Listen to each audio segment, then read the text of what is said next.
Maliit ka pa, kasama na kita sa pagtitinda. Sukli lang, hindi mo pa kaya.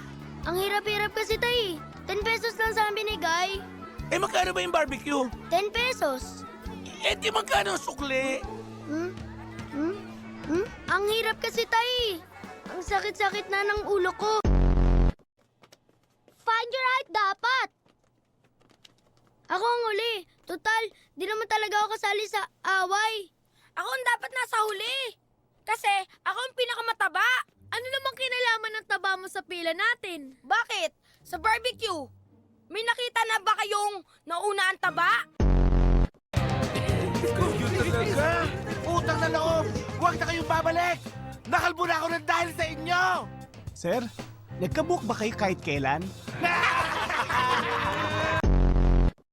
Asan yung mga nagtitinda dito? No vendors allowed. Anong